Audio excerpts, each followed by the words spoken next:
Who have you got at 7? At 7, I've got the Camry Crows. Wow. Okay. I'm actually going through all the teams. I was wondering when I was going to hear Adelaide's name, but I just kept going. Yeah, interesting. I guess a lot of positives with their pre-season performance, but let's not get carried away.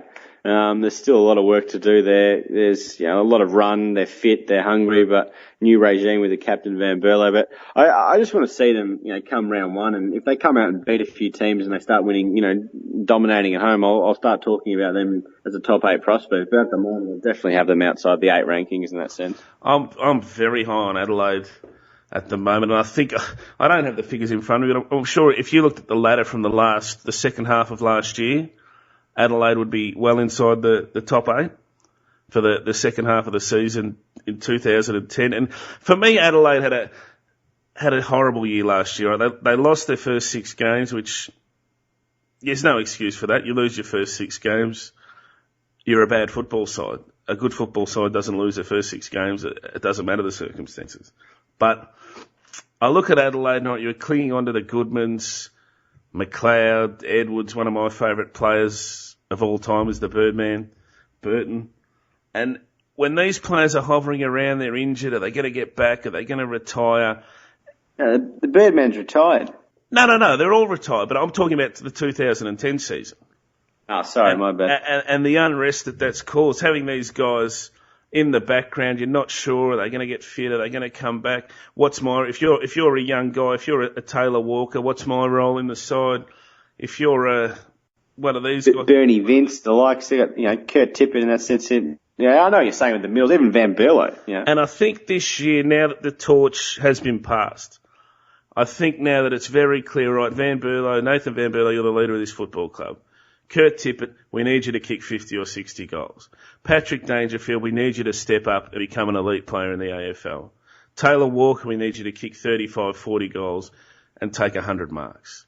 And I think now that everything's clear, Richard Douglas in the midfield, Riley, Bernie Vince, Van Berlo, Scott Thompson, they're better than what people think.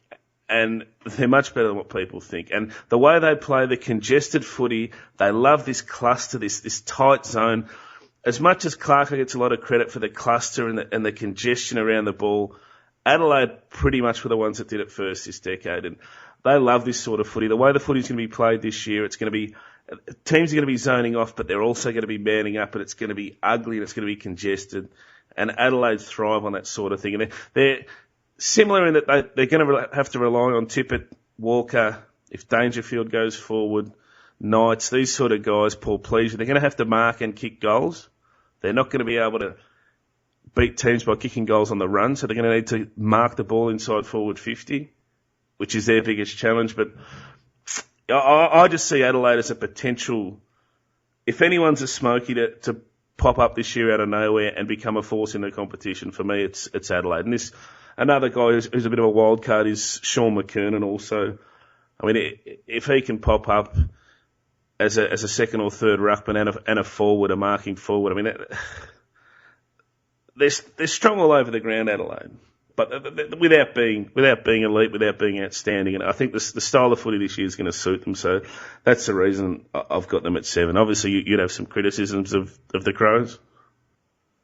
Yeah, it's just inexperience for me. They're just, I guess, seeing what this new brigade can actually deliver. A little worried to see, I guess, how they'll stack up against the weight of expectations and how they respond to that, intensity, having all the, not only the physical pressure from a lot of the other taggers and opposition in the middle and all over the park, but also that inward club pressure as well, being new leaders. And I guess some of these guys will still be around in that sense, mentoring. But, yeah, they could unite and they could do something special. But no, I would have just had them outside the 8 or the 8 in terms of respect rankings at the moment.